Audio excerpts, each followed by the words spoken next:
पूजा खेडकर प्रकरणानंतर आता MPSC action मोडवर आल्याचं पाहायला मिळतंय।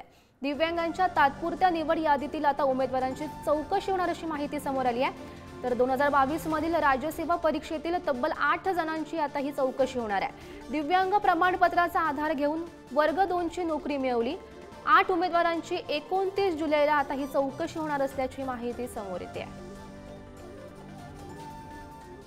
दरम्यान 2022 मधील राज्यसेवेच्या 623 जागेच्या जाहिरातीमधील दिव्यांग प्रमाणपत्र घेऊन आरक्षण घेत निवड झालेल्या उमेदवारांची चौकशी होते। त्यांची नावे ही खालीलप्रमाणे आहेत। यामध्ये नौकुडकर स्नेहल विलास, आदित्य अनिल बामणे,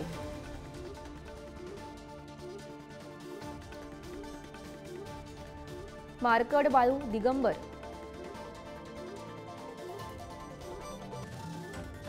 म्हस्के श्रीराम कुबेरराव,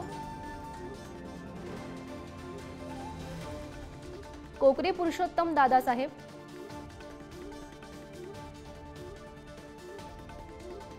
जाधव सचिन वसंत,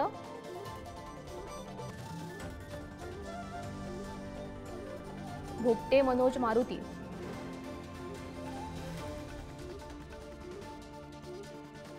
भारत किसन गंगावणी। तर या 8 जणांची आता चौकशी होणार अशी माहिती मिळते। रुपेश दिलीप पागोरे आणि या संदर्भात अधिकची माहिती जाणून घेऊयात। आमचे प्रतिनिधी किरण ताजने सध्या आपल्या सोबत आहेत। किरण, आपण पाहतोय पूजा खेडकर प्रकरण ताजं असताना आता एमपीएससी आता ॲक्शन मोडवर आल्याचं पाहायला मिळते।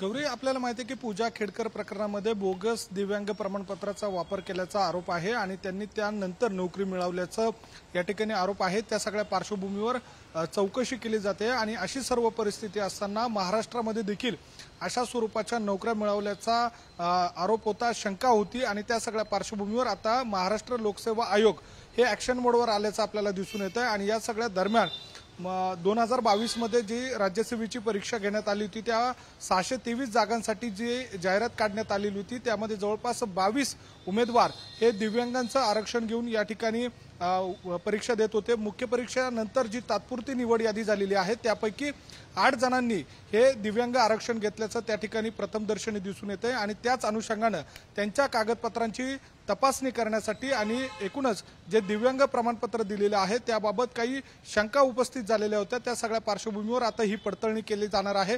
विशेष म्हणजे या सगळ्या चौकशीच्या दरम्यान प्रमाणित करणारे जे डॉक्टर्स असतील किंवा अधिकारी असतील त्यांची देखील तपासणी केली जाणार आहे। त्यामुळे एकूणच दिव्यांग प्रमाणपत्र देत असताना ज्यांनी बोगस प्रमाणपत्राचा आधार घेतलेला आहे त्यांचे धाबे या निमित्तानं दणाणणार आहे। त्यामुळे महाराष्ट्र लोकसेवा आयोगाच्या माध्यमातून केली जाणारी ही पडताळणी पुढे कोणत्या दिशेला जाते हे बघणं महत्त्वाचं असणार आहे। गौरी, किरण, आपण पाहतोय 2022 मधील राज्यसेवा परीक्षेतील तब्बल 8 जणांची ही चौकशी होणार असल्याचं समजतंय। नेमकी कधी आणि कशा प्रकारे ही चौकशी होईल?